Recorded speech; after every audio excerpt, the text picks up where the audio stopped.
And there we are. Hello, everybody, and welcome to a wonderful Monday evening. We're really lucky this evening to have Michelle Mitten, prepper veteran, who is a combat medic, and she's going to give us some of her impressions about first aid and things we need to acquire for number one, immediate first aid, and then long-term care, and then a kind of a sick room. But in order to start off this evening, I want you to understand things are extremely perilous right now. And so as we are, I would like to, I'm not one of those doom and gloom guys. I think that what we can do is we can do you a lot better service by giving you the tools and the will to survive. So I'm going to go to Joshua chapter 1, verse 6, and the Lord tells Joshua as he's getting ready to cross the Jordan into Israel. Now, Moses is dead at this time. Levi's dead. So Joshua is going to lead the Israelis into what will become Israel or Judea. And God says, be strong and steadfast so that you may give the people possession of the land I swore to your ancestors that I would give them. So, a lot of people in the King James Version, that's be strong and of good courage. So remember, that's what I want all of us to be strong and of good courage. So, and you're going to need that. And one of the skills that you're going to need in order to do that is how to take care of injuries and illness and things like that as you go into this new challenge of life. Let's put it that way.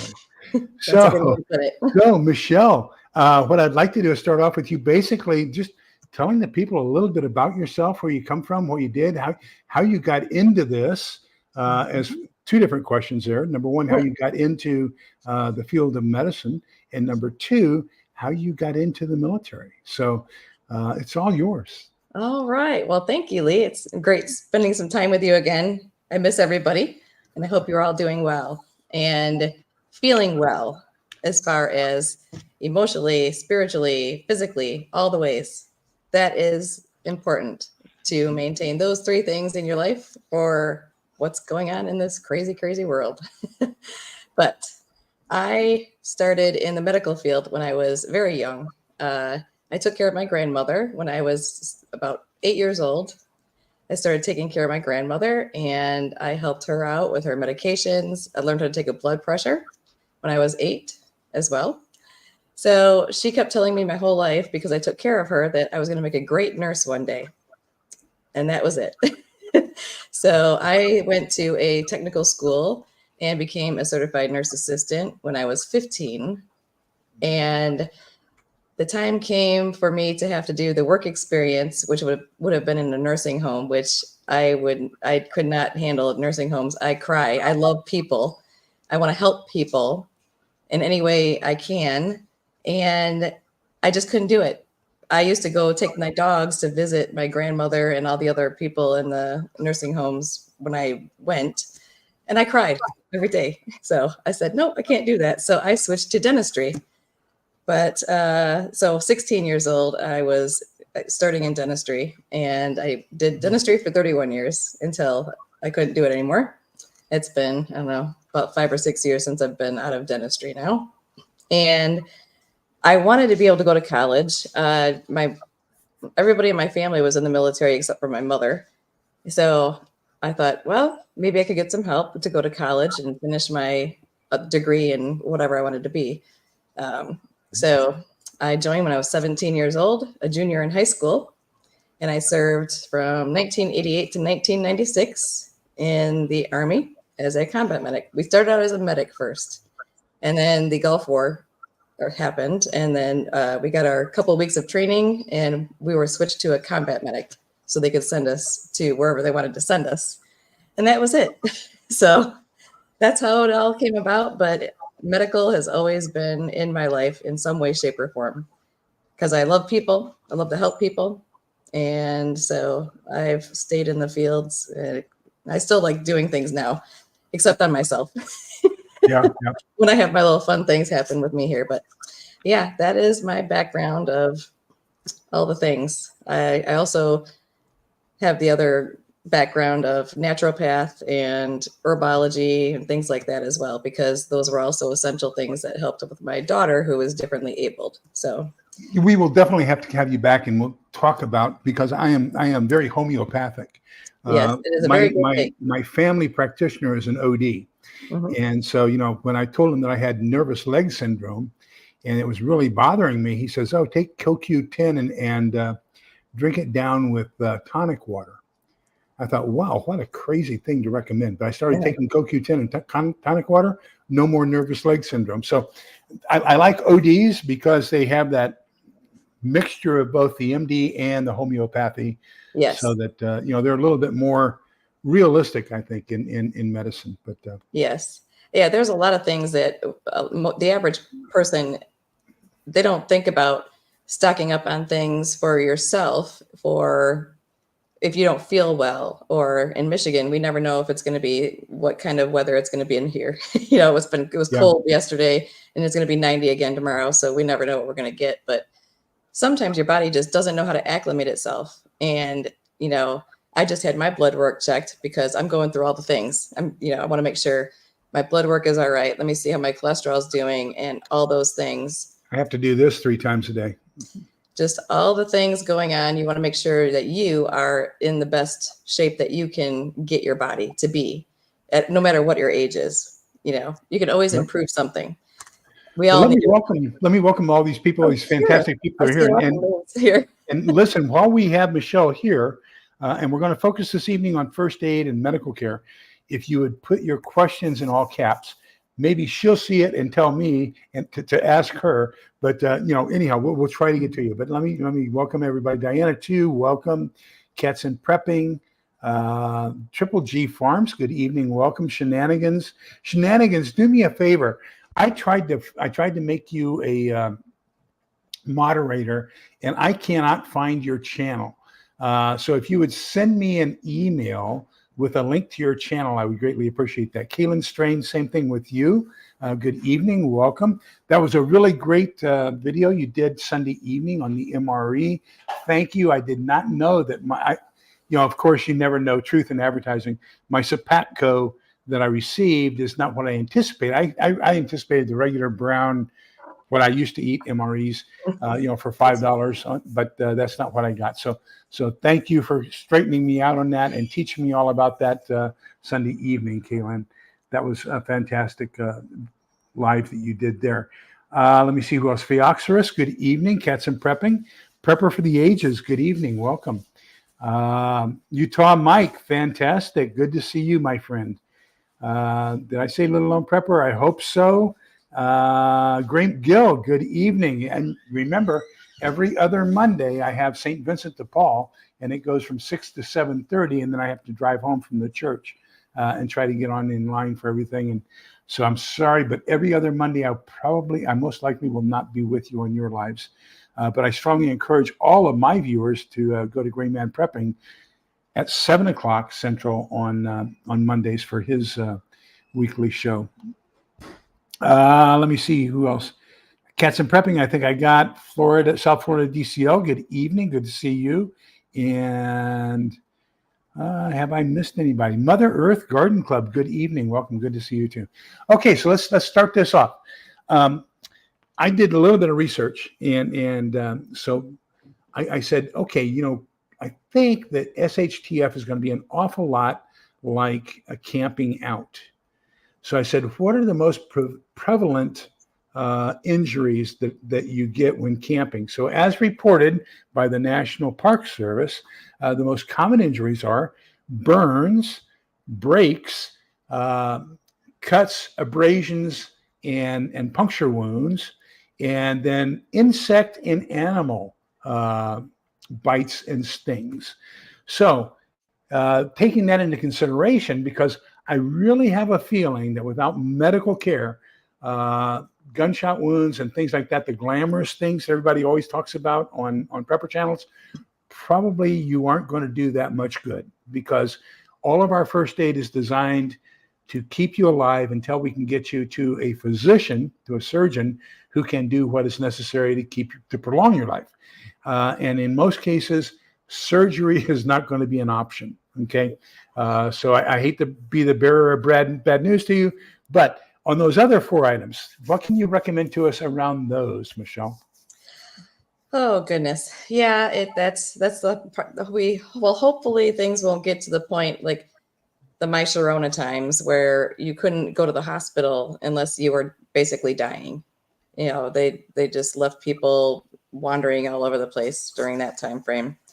Hopefully we don't have a scenario like that again. If we do, burns is going to be the most common thing. I think burns will be the most important one that you'd want to be prepared for, just because the average person doesn't use a grill or cook outdoors and forage through the woods to do all the things that you would do in your kitchen. So if you're going to be preparing meals, you need to boil your water for your MREs or whatever dehydrated foods you're going to be using, or just anything like that. In general, it is easy to burn yourself with a match. And just that little bit of penetration with a match, a burn on your fingertip, could get infected and cause a septic issue if it's not clean. I mean, even just being able to clean it with an alcohol wipe or a sanitary wipe or something like that, something with a disinfectant to it. That is one thing. If you are allergic to bees, I just saw somebody popped up something about bee stings. I'm allergic to bees. EpiPen, I have EpiPens here. Mine is going to be it's the expiration date or best by dates or whatever, only go for a year. If you don't use them, well, hopefully it's going to be good and work, but there's usually 2 in a pack. If you can get a hold of them, keep them stocked up and have them all on hand if you need them. Anything that you have an anaphylactic reaction to, make sure you have something on you. Any of your medications, that's another thing that you want to have on you as well. If you can try to get off medications, that is the best advice I could give anybody, because I've made sure I don't take any medications whatsoever on a regular basis. So I know that not everybody is able to do that. So, hey, Jim, East Tennessee, I see a couple names flying over here. Well, here's one for you. What's that? Oh, yeah. Hi, how are you? I miss everybody so much. We only had a few seconds to talk before we came on here, but I miss everybody. But I have been going through and preparing myself for a lot of different things. So hopefully you understand, and hope I can come back and see you guys more often. And thanks. Yeah, Jim's another one of Jim here, East Tennessee Preparedness, another one of those channels I recommend everybody follow. Yes, I did watch things. When I have time to sit down, I try and catch up on people's things and say hello and do the best. But that's the main thing, I think, is burns is going to be causing a lot of issues. Also, the being in the outdoors in general. Yes, we're going to, if it's, spring, summer, or fall in Michigan, there's going to be bugs of all kinds, depending on your area. You don't know, what kind of things you're going to get stung by, or you don't know if you're going to have bugs coming into your, whether you have a tarp or a tent, whatever you're sleeping in, or, doing your bugging out in, even if you're in a vehicle, you're going to end up, you could get mosquito bites on you. If you scratch them and itch them, they can get infected, especially if you have younger children or a different abled adult like I do. They're going to pick at something constantly, make it bleed. It's not going to be, that can get infected. Infection is the big thing. So with burns can come, well, pretty much a sprain. Yes. I had to use those for a toothache. I had a tooth problem and I had to use my emergency antibiotics because it was the weekend. So that helped a lot to keep me from having a swollen face before I could get into the dentist office. But I think that burns are going to be the biggest issue for all of us when we're out and about, because we're not used to having to start a fire every single time we want to cook something. So that is a main thing there, to make sure you have.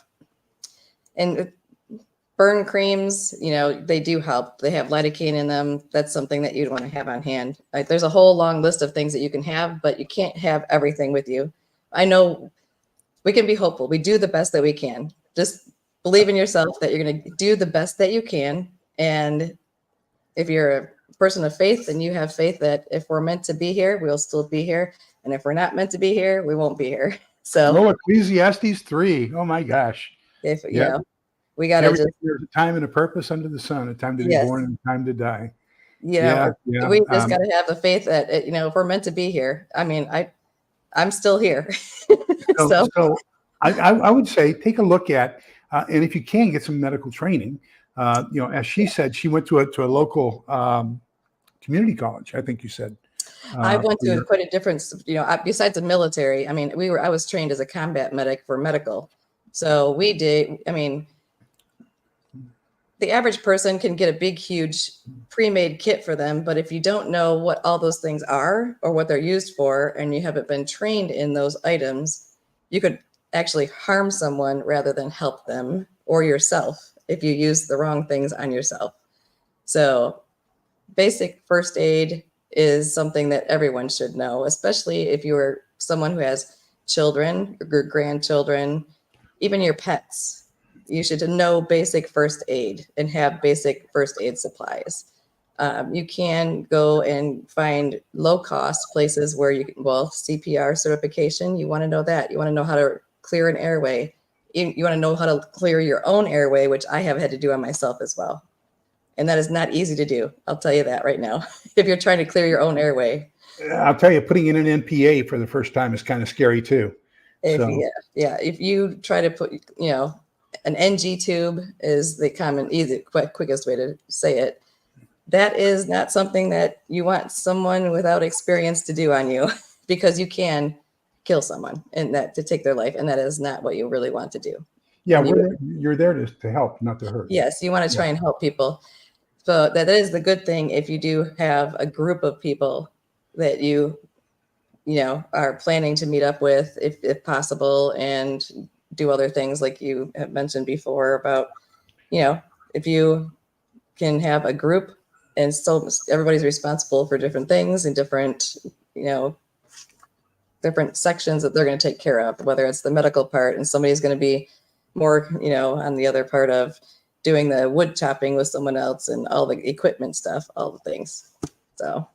Well, we have somebody new, Pennsylvania EMT, and I think that FF9 is probably firefighter 9. So it's probably that person is from my channel. Welcome. Good evening. Yeah. Good to see you. And we also have Devil Dog Pepper shown up, and so welcome. So yes, their PAEMT. If you catch us making a mistake, feel free to chime in there. Yeah, and that's the good thing is that everybody's been trained differently at different times in these years. You probably had different training when you went through things. The things that I learned in 1971, put a Band-Aid on it now. But then again, with CERT, I've gotten a lot of recertifications here in the recent past. That and getting your training through CERT, where you do some triage. And triage, once you get into triage and mass casualty situations, and I'm sure you had a lot of that experience as well, is sometimes you have to just bypass one person because you can't help them in order to try to help somebody else. And that's going to be very difficult for the average person. Yeah, and that's going to cause some extremely traumatic emotional stress as well, when you know that you could have possibly given somebody some comfort.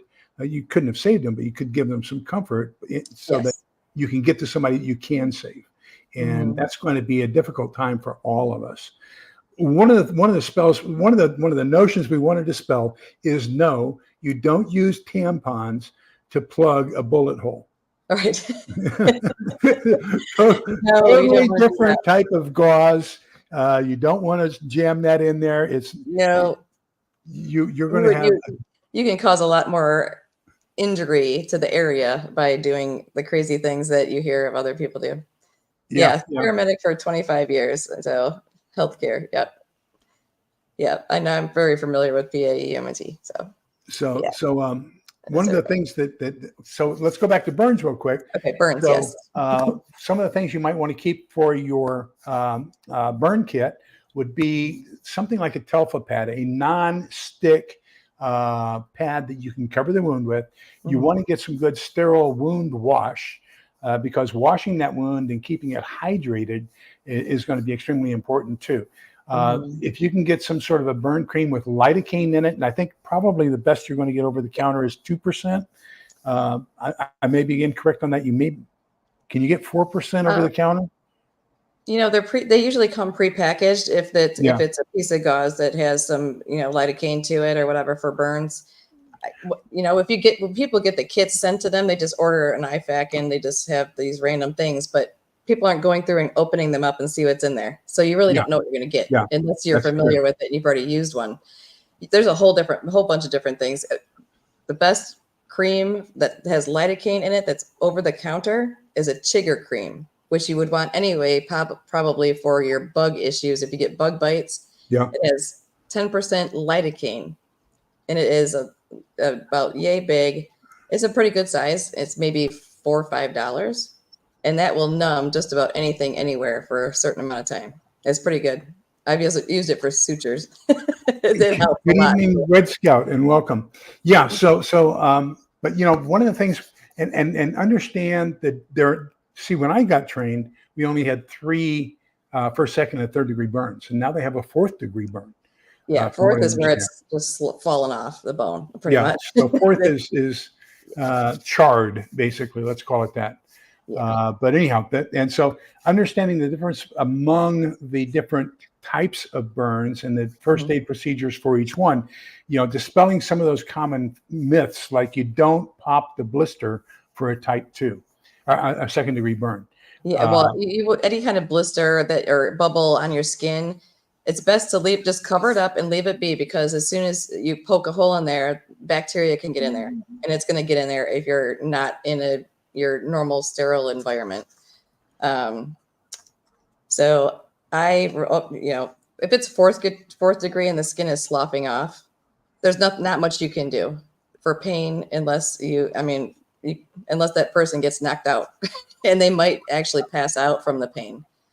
The smell for us as a person, if you've never been around burning skin before or a bad burn victim, you will probably vomit on yourself, unfortunately, because the smell is very overpowering. If it's a summertime like this and you're out in the woods and they're in a tent, or if you have a setup where you got a triage going or whatever area you're going to try and keep clean, that area could be very, very hard to be in if you're not used. It smells like a rotting dead animal is what it smells like, and it will get you. So even myself, I would be probably sick. The absolute 2 worst smells I've ever encountered in my life was, number 1, burnt flesh. Yes. And number 2 was, we were transporting a cancer victim from San Francisco down to Carmel Community. Mm-hmm. And the guy wanted me to put a bedpan under him in the ambulance at 60 miles an hour. Then I didn't get it under him in time. And that odor, it took us 3 days to get the odor out of the ambulance. And that was... Yeah, that was terrible. Those 2 odors are probably the 2 worst that I've ever smelled in my life. Well, basically, a corpse is what it smells like to me. Is the burning skin. It smells just like a dead body or a dead animal that you would come across. So I am very familiar with that smell. If I smelled it again quickly, I would try to hold my breath.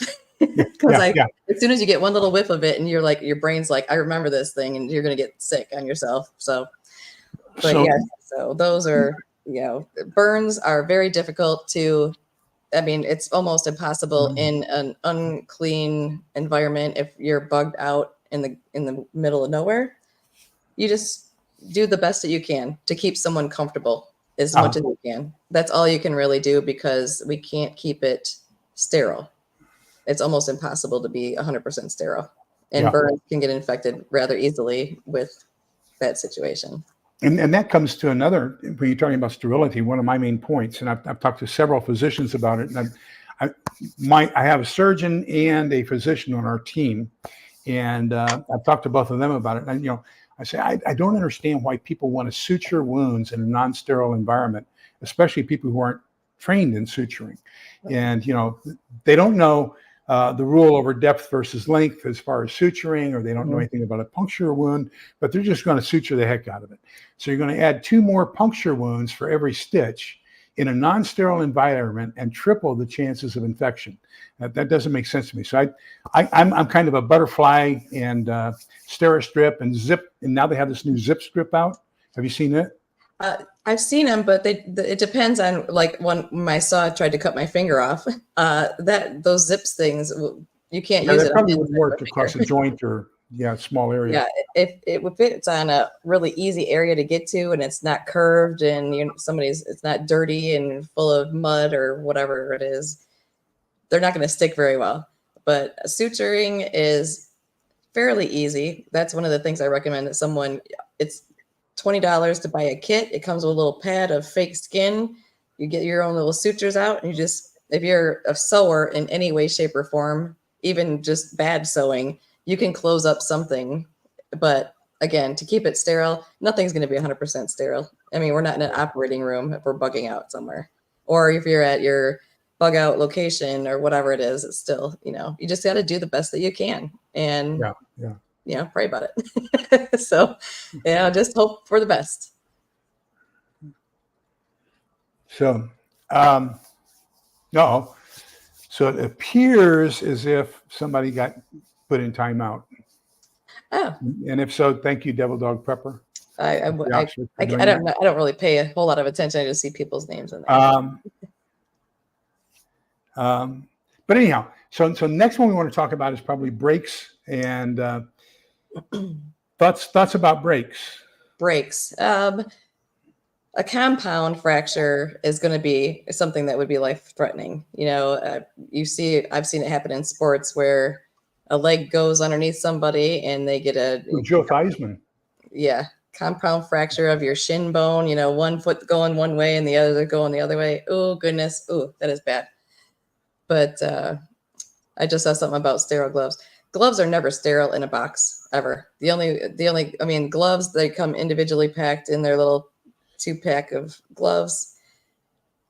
If there's a pinhole that penetrates that glove, it's not sterile anymore. So just keep that in mind. So you're just as good to get a whole box of gloves and carry them, because you're just going to do the best you can. So don't worry about spending the extra money on sterile gloves that won't stay sterile, because they aren't stored properly. Here's a man after my own heart. So wound irrigation. That's the hard part too, is that if it's a liquid, how many bottles of irrigation solution are you're going to be able to carry with you realistically if we're bugged out? I could get a case of it, but am I going to have a case with me when I go to part B or wherever I'm going to be at? That's not going to be happening. So if you can do disinfectant wipes or antibacterial wipes of any kind like that, that's going to be your second option. And that might be what you might end up with, a baby wipe. That might be all that you have. Is better than nothing.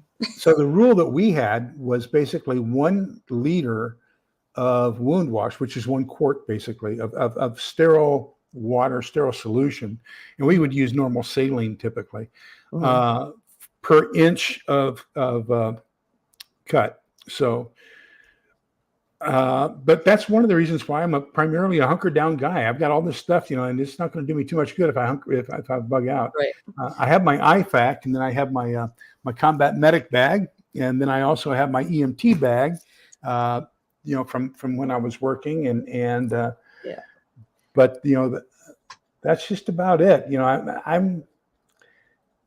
I'm not that big on bugging out. It's going to have to be really, really serious for me to bug out. I don't think any of us are, unless if you're in the main city where if we have, major attacks that have happened before, like other places, you're even if you try to get out of the city, you don't want to be putting yourself in a more harmful situation trying to get out of the city, because you're going to be, you're going to be stuck in the middle of a million other cars and other people, and I think you'll just put yourself in more harm if you try to do that, rather than just try to stay where you are and do the best you can to protect yourself and your family.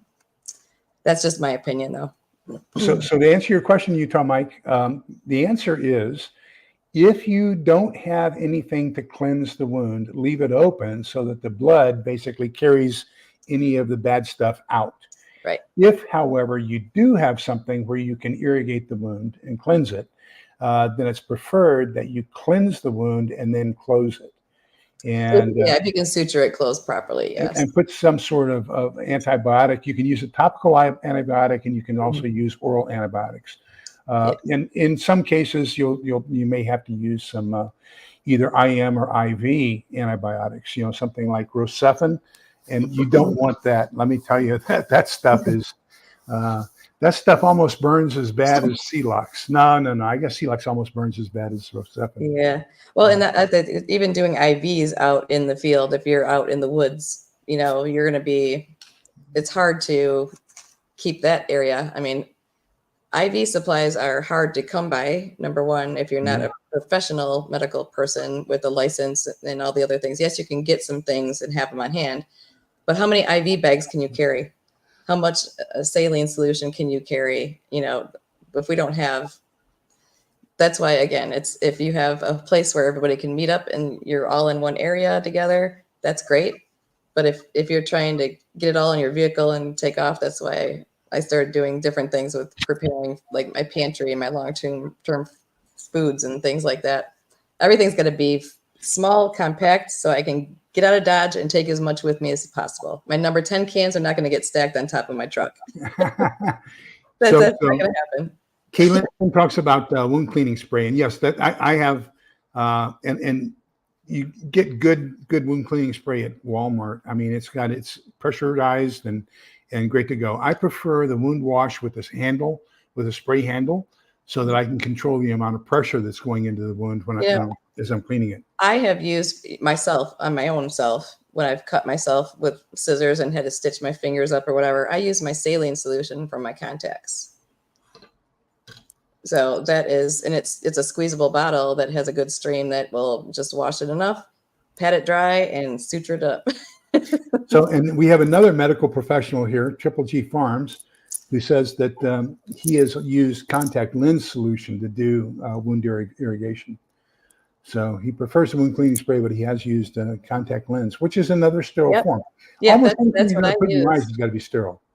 I'm sorry? Yeah, I mean, you can only, well, as soon as you open a container, it's not going to be 100% sterile, but that you just do the best you can. That's the thing, is that as long as you have the skill set and you know what you want to do and what you don't want to do to make something get worse, that is a plus, because you'll get to be alive longer than you think. Oh, shenanigans. Oh my gosh, you poor thing. It's great until it happens, and then you're going to be inundated. I think I was planning to go to your house, and I don't know, keep the doors locked and hunker down. That's all I can say. Golly.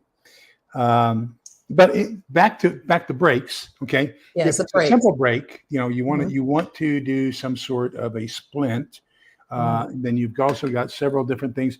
I tell you, one of the probably, other than 4x4 gauze, the next largest 4x4 gauze, sterile saline or wound wash, and then the next thing after that are triangular bandages. Those are the three biggest components of my first aid kit. I don't think I'll have enough 4x4s or enough triangular bandages. But those triangular bandage and a stick is good for a splint. And I've got finger cuts and everything else. This is phenomenal. I have probably a dozen of these. Are you familiar with it? I have really, really simple things. I have pretty much for each person in my household, there's the two of us. I have, a wrist that has the metal in them, the wrist brace. I also have arm slings, and I also have for my knees, ankles, the major things that you would twist or turn or, get a sprain on, because I've pretty much broken and sprained everything on my body by now. So I just have the basic things that I can. So yes, and if you can stock an EpiPen, I was talking about an EpiPen earlier, GG Farms. And we've just had a couple of, so Mother Earth News, Garden Club is an RN. Sumi just joined us. Good evening, Sumi. She's another RN. So, feel free to add in. So one of the problems with EpiPens, Triple G, is the fact that they have a relatively short lifespan. I think they lose like 10% at the end of the first year, and then it keeps going down after that, year on year. I'm not sure what the half-life is or anything like that. You would know far more about that than I would, Triple G, but I understand that they pretty much begin losing their efficacy after their expiration date. I have 4 here in the house, and I'm going to, when I go to my appointment Thursday with my allergist. I'm going to see if I can't get another prescription and get 4 more so that I can have those. Yeah, my insurance, I think I get a 2-pack once a year because, I mean, bees are not out year round in Michigan. Like if you were in a warmer place like where you are, it'd be different. Obviously, you'd need to have that on hand more often. And trying to put a compound fracture back together is almost impossible if you're not in a hospital. You just try and keep someone as comfortable as you can. So the whole idea behind the SAM splint is if you look inside, it's a very small piece of aluminum that's got styrofoam covering on both sides. Okay. I've seen those before. I don't have my glasses on. Basically, what you're going to do is you're going to mold it to what, let's say, we're going to put on the arm. Then I'm going to roll it out, and I can even bring it up. And then remember that once you have something in a semicircular shape, that adds more stability. You could even fold it into a 90-degree, and that's going to have more stability than it will just as a solid piece of aluminum. And so that becomes a very good splint for any major portion of the body. You can also get smaller ones for fingers, hands, wrists, and things like that. You can also, with a good pair of EMT shears, let me get mine off my IFAC. I wish we had splint stuff like that when I was in the military. If you have a good pair of EMT shears, you can cut through this really quickly and make smaller splints for wrists, ankles, even the stretchy gauze with the little pins, the metal things on there. Yeah. Anything you can support something with that is injured, bruises or contusions, all those things. Just anything that you can help to stabilize it is a blessing rather than nothing. Shenanigans has a very good point as well, and that is key. If you've ever sprained an ankle and you got an ankle boot, if you like, I broke my hand 4 years ago, and so when I broke my hand, I have, of course, a good hand cast. I mean, keep those. Those become extremely valuable first aid objects. I probably have 4 crutches out in the garage, and we've got 2 walkers. Both of us, Helen and I, have both had total hip replacements, so you get the walker for a short while you're doing your rehab, and keep all those things so that you can help people recover from breaks. The best that they can. I broke a couple of fingers during different times, and I reset my finger myself. This one, I reset my finger because trying to go to the emergency room to have someone set it there. I mean, they want you to, do whatever you got to do, sitting there for 4 to 6 hours. I'd rather just set it myself, but that's me. That's my body. If it was someone else, that'd be fine too. But I'd rather do it myself if at all possible. That's why any kind of skills that you can learn, go take a burn class, take a stop the bleed class. Oh, stop the bleed's the best class I've ever had. Yes. And just learn how to try to stop bleeding. And the one thing I don't recommend ever is the crystals, the stop bleed crystals that you powder.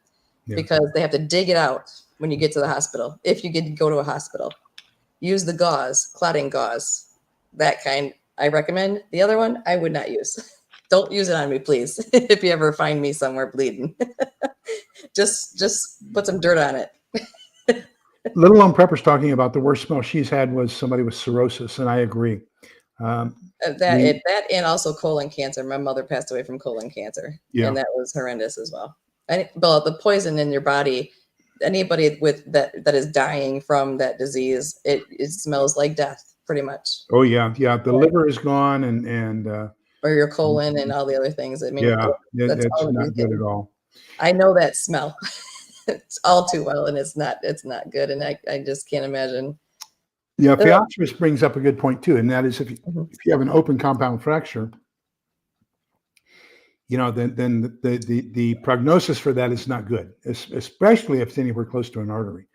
I mean, that's something that even us with our suture kits who know how to suture, you still may not be able to keep the blood loss down. We might not be able to control it because who knows? It's just again, be hopeful, and hopefully you have some people that know different skill sets in your group. If you have a group, if you don't have a group, then hopefully you have God on your side. that's all I think is just do the best that you can, prepare the best you can, and don't I don't watch a lot of channels on YouTube that are the doom and gloom people that I don't want to hear about. I'm going to get blown up. I don't want to hear about, I don't want to live in fear. You know, you can be concerned about certain situations, but don't live in fear. Right. Because what is our life here on earth if we are living in fear and we fear every single thing that we should see joy in while we are still alive? That's how I feel now. Absolutely. That is my thoughts. And stop the bleed classes, cats and prepping. I just saw that off the side. You can find them at different areas. Sometimes it's our fire department. It might be a police station offering different classes. It could be. I had mine through CERT. So if you have a local CERT organization, that's CERT. Yeah, different states have lots of different programs, and usually small fees for especially the CPR for adults, children, infants, all those things. That is really good as well. Yeah, unfortunately, you'll never forget the smell of death. No, you'll never. No. And so if you think about it, one of our nursery rhymes was "Ring around the rosie, pocket full of posy, ashes, ashes, we all fall down." Mm-hmm. Well, that was during the Great Plague, and so one of the signs of the Black Plague was you had these pustules on your body that had a red spot in the middle and then a ring around it, and that was the ring around the rosy.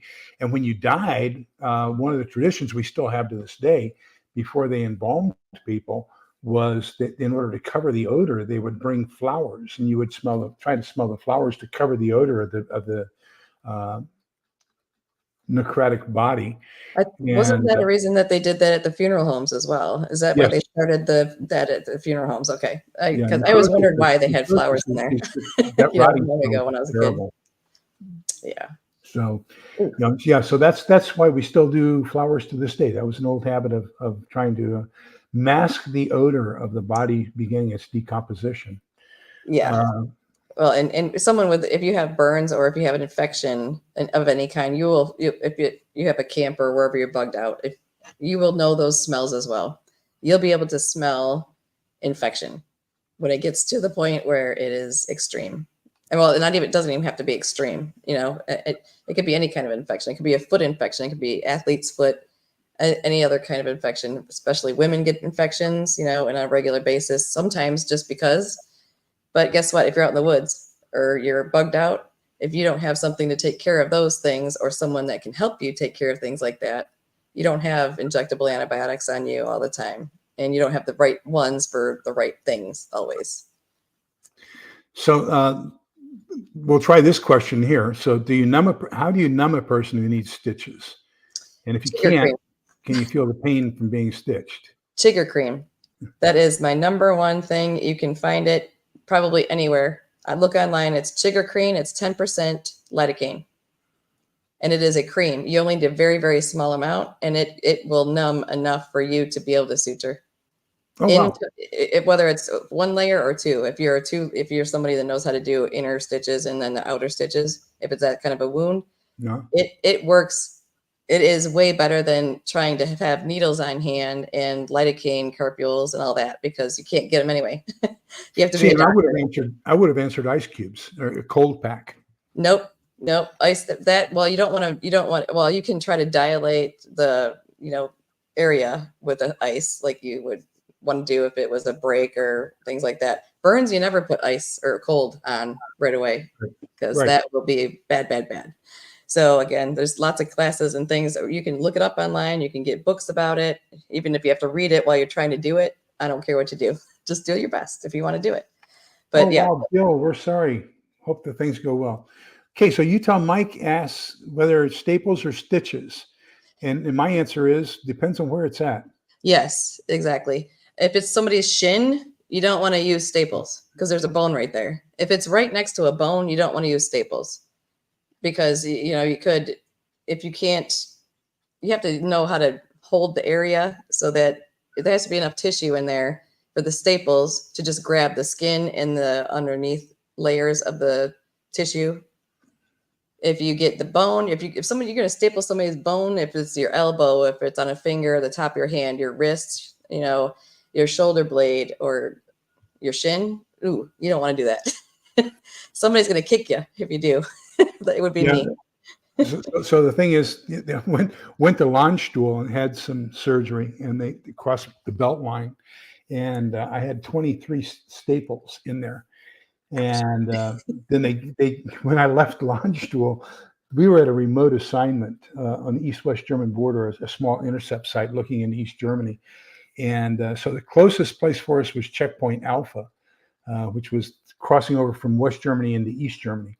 And they had a medic there, but so they gave my wife a suture removal kit and our staple remover kit. And they told her, after 4 weeks you can take his staples out. And I go, oh no. So we went up to have the medic do it, and she was talking to the medic. The medic wasn't paying attention. And instead of having it straight over, got it at an angle, and I have this nice little semicircular scar from where it just kind of took out a chunk. Yeah, that's always nice. Staples can be all right in certain places, but if it's a large area, it depends on somebody just said, it depends on what you have on hand. If you don't have anything but a little staple gun, that you can get off Amazon for like $5, $6, whatever they cost now. Yeah, use it. If that's going to close it up, use it. If they're going to bleed out, then it's your choice. Do you want to waste it on that person, or is it someone you love and you want to try and save them? Then use it on them, and you go from there. I have a slightly different take on it, and I prefer butterflies, and those are good if there's a really small thing and it's not too, they can keep them on there. If they're bigger, I'm going to take a piece of what's it called, duct tape, make it into a butterfly. But anyhow, duct tape works really well for stopping bleeding. Actually, it's pretty good to have on hand.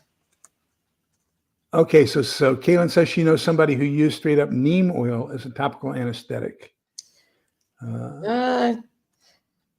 It's hard because it's hard enough to keep track of all the things. Like in my medic area that I have to go through everything every month or two. I need to double check things. I need to see, am I using this? Have I not used any of this?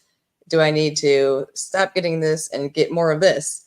You have to constantly rotate your stock of things, because you don't want to have a bunch of things way past the expiration dates, because if you're depending on that one thing of numbing cream and it's been expired for 3 years, or it could be no good whatsoever. Or you might have to smear the whole thing on there to get it to be numb for like 30 seconds. So you want to make sure that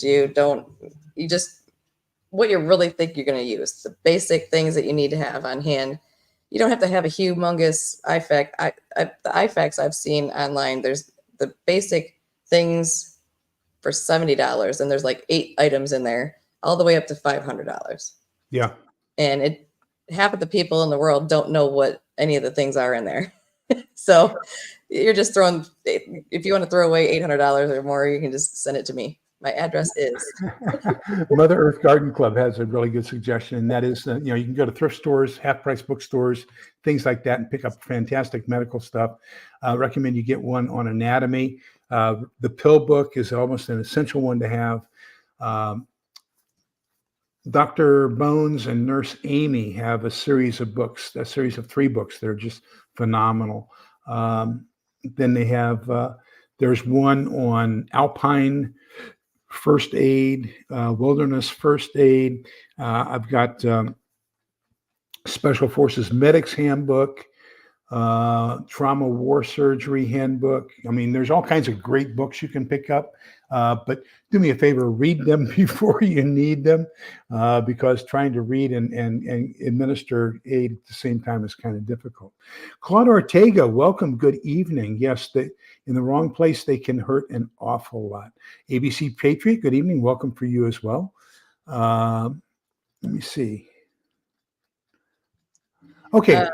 Somebody, Cats and Prepping says, do not see Chigger cream on Amazon. Walmart and some other drugstore type places will have Chigger cream. Not all places may call it Chigger cream, but it does have 10% benzocaine. Yes. So anything that will numb for a long time and go through the tissue, like not just surface, it'll go down in and keep it numb pretty good. That's really good. Trust me, if you cut yourself a lot like me, You will love it. The Altons have 3 books out that, to my knowledge, they might have a 4th one out now, but they have the basic. The first one was the first aid handbook, basically. Then the second one was on antibiotics, and then the third one is basically on infectious diseases and how you can handle those. The average person, we're not going to be able to do much about infectious diseases, especially if we're just trying to stay alive.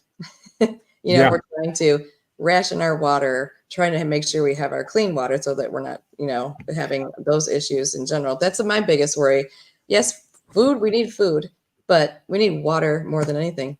And we already have poor water systems everywhere in our country.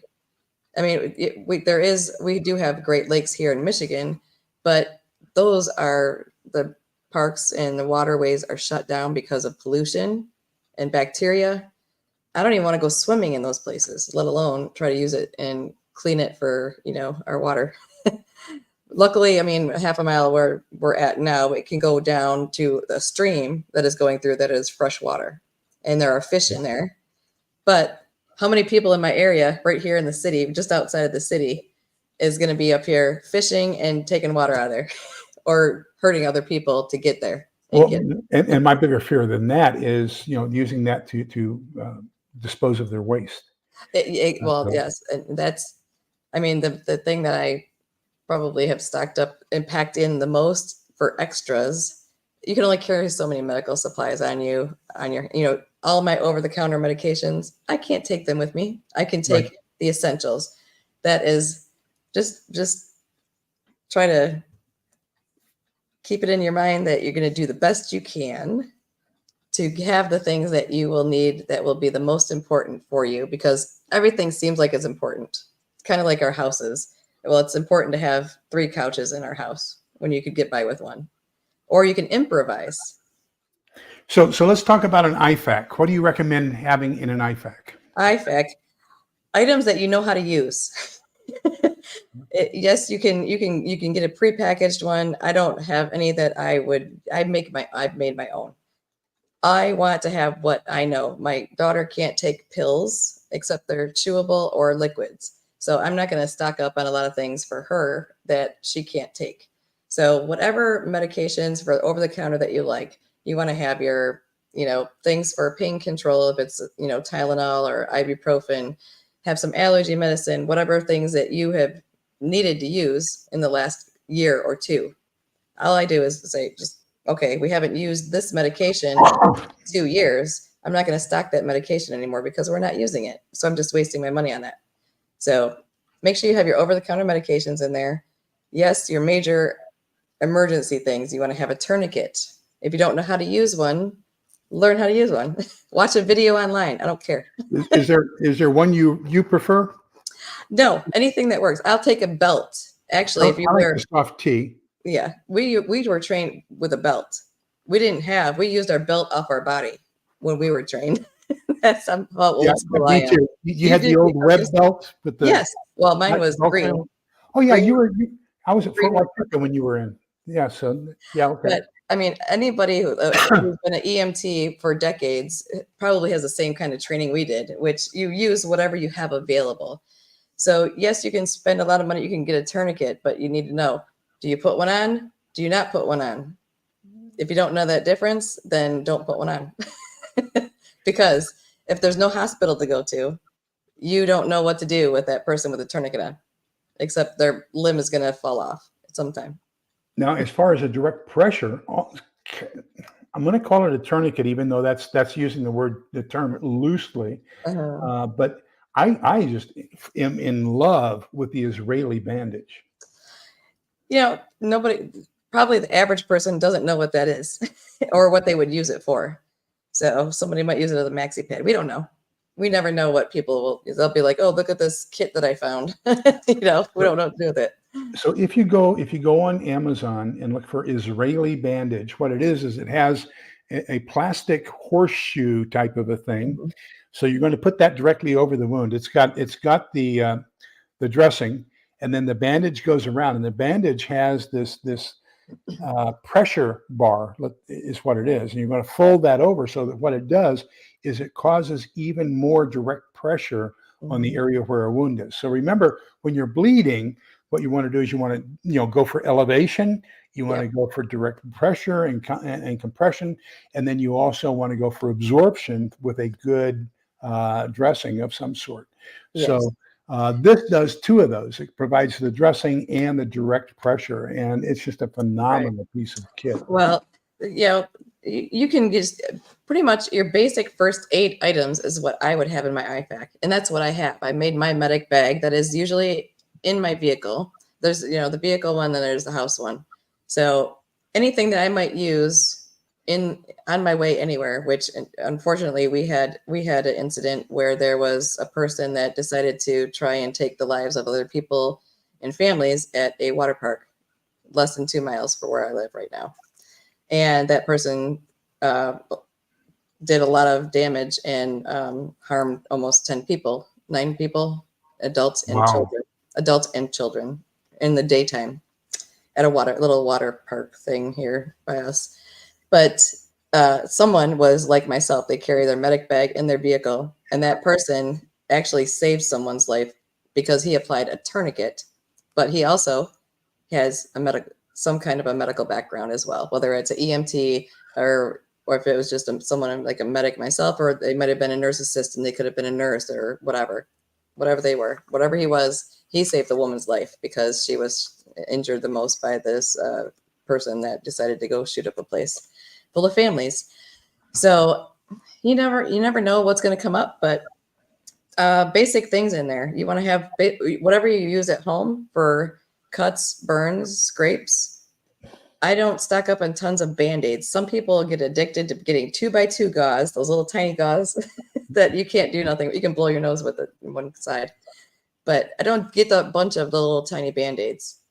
Band-Aids, they don't stay on, they don't do anything really. And so I like 4x4 gauze, some antibacterial something, whether it's a, antibiotic cream or whatever it is. I like Polysporin, Neosporin.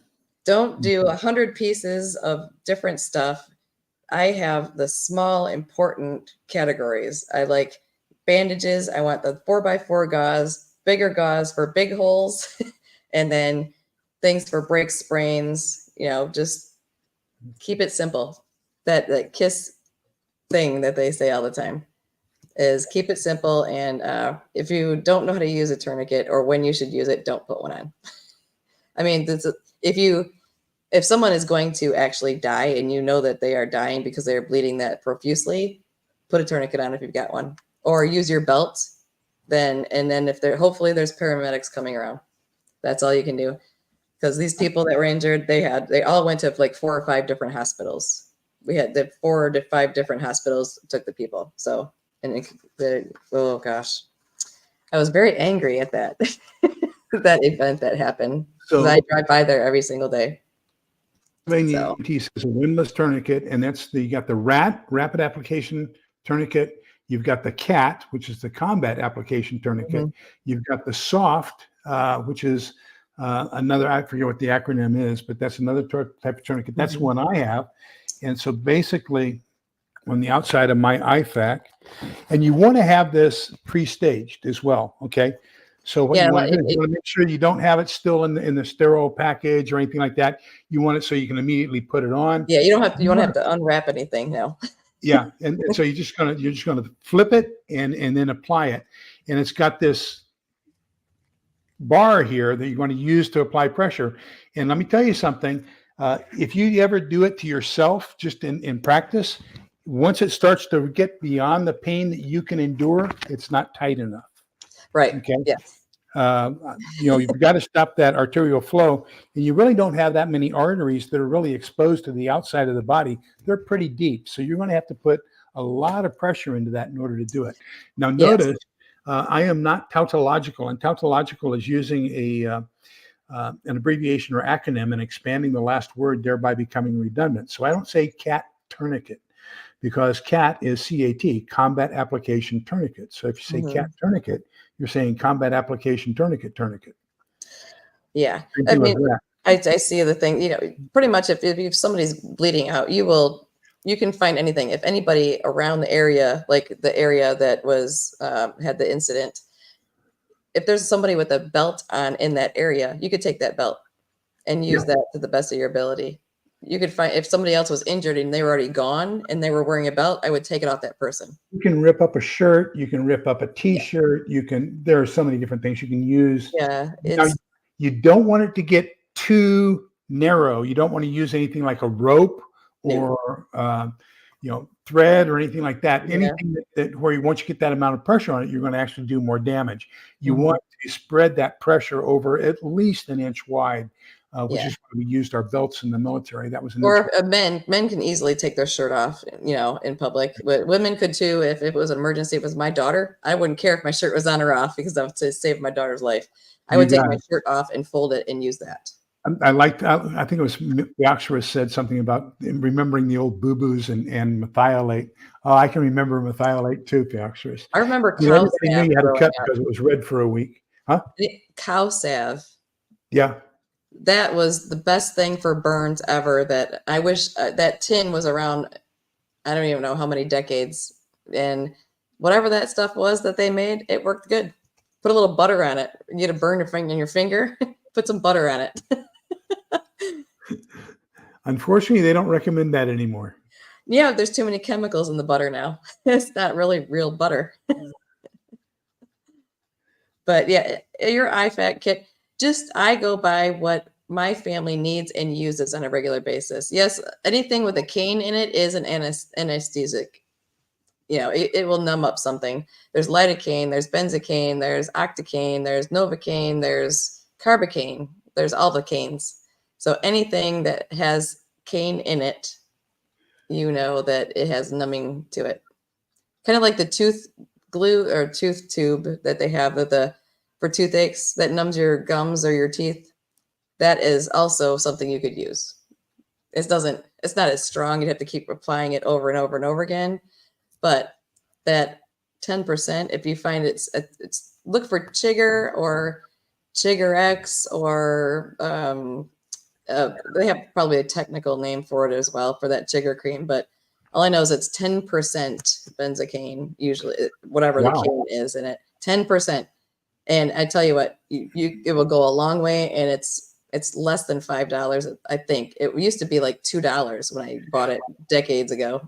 Keelan's talking about Ambisol, which is what you give to kids when they're teething. Yeah, that is an anesthetic as well, and but that one is very short-lived usually, and you want to, some people don't handle it well when if it's in the mouth area, especially because I worked in dentistry for 31 years, so most people don't like us in dentistry. Oh, Theoxorus is getting kind of punny. Watch this. Oh yeah. If we were in a country that had that naturally, that's what it was meant to be for. That's why it was created, not for the other uses that people have had it for, I guess. So, and now that we're over an hour, any last thoughts? There's parting thoughts, recommendations? Well, I just hope that everybody give yourself some grace when it comes to things. I know we all want to do 150% of everything in the world that we can do with preparing ourselves for anything and everything in the world, which we cannot do. We are not God. we don't know who, what, where, when, or why, but give yourself some grace and don't fall into I don't want people to live in fear. That's my biggest thing. I am not going to live in fear. We were all the things that are going on even close to me. I cried that day when people almost lost their lives, and it was so close to my home.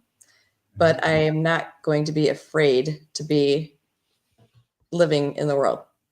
We are still enjoying ourselves. I am still preparing for things. I am not going crazy. I'm not going in debt to be prepared. I'm making sure I'm out of debt, making sure everything is in order for whatever. If we're going to go anywhere, we go somewhere. If we don't, we don't. But just just I enjoy people, and I just want to be happy, and I like to see people happy. And also just prepare what you can and do your best, and it'll go the way it's going to go, and that's all we can do. So I would like to add two final thoughts as we get ready to close. And the first one is, and somebody mentioned it earlier, don't forget that we, after SHDF happens, good we have the conveniences we have today. So you aren't going to have heating and air conditioning. And so you've got to prepare yourself for extreme weather related injuries as well. So know your cold related injuries, frostbite and trench foot and all the other cold weather injuries. Know how to treat those and how to take care of those, as well as know how to identify and take care of heat injuries. And we're going to be suffering from heat injuries without air conditioning. We've become very accustomed to them. So you need to make sure that you know both of those and you're well prepared for either one. I want to add Lee's personal opinion. Okay, so I know that there's all kinds of people who are going to tell you don't do this, but that's okay. I started building my bug out bag in 1980. In 2015, and this is, I would buy things, and then after a while, I said, you know what, I want to upgrade that, and I would replace it. And things came in, things went out. As I got more money, as new things were developed, I was constantly switching out things that were in my bug out bag. The bug out bag that got stolen out of the back of my car in 2015 was not the same bug out bag that I started with in 1980. I can guarantee you that. So I felt naked, and I wanted a bug out bag that I could get really quickly. And I didn't want to have to go through all the trouble of ordering everything and remembering everything I had, which is another thing. Make sure you keep an itemized list of everything in your bug out bag if you keep it in your car, because if it gets stolen, I'm sure I lost thousands of dollars on the insurance claim because I didn't have an itemized list. Yeah. But anyhow, so I wanted one, and I went to Echo Sigma and I ordered one of their pre-made bug out bags. It worked. I've been doing this for 50 years, and I will tell you, buying something that is pre-made is a good starting point. And just as I did with the one I made for myself back in 1980, I constantly exchange it. I've got some fantastic knives because I constantly wasn't satisfied. I wanted the next one up, and I've got all kinds of stuff. I got 4 or 5 different mess kits because I wanted it lighter, better, more whatever. You're going to do that. That's the way of life. And I'm going to say the same thing with your IFAC.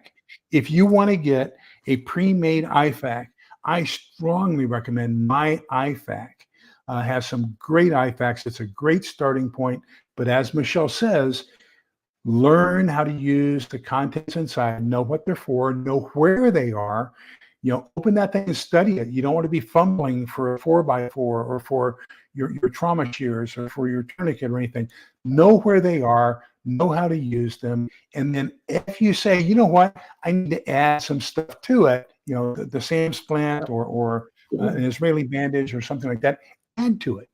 But start off with something good and basic. So that's my precaution is, I know a lot of you say don't buy pre-made stuff. Lee says, in some cases, that's the best deal for you. Start with it because pre-made is better than nothing.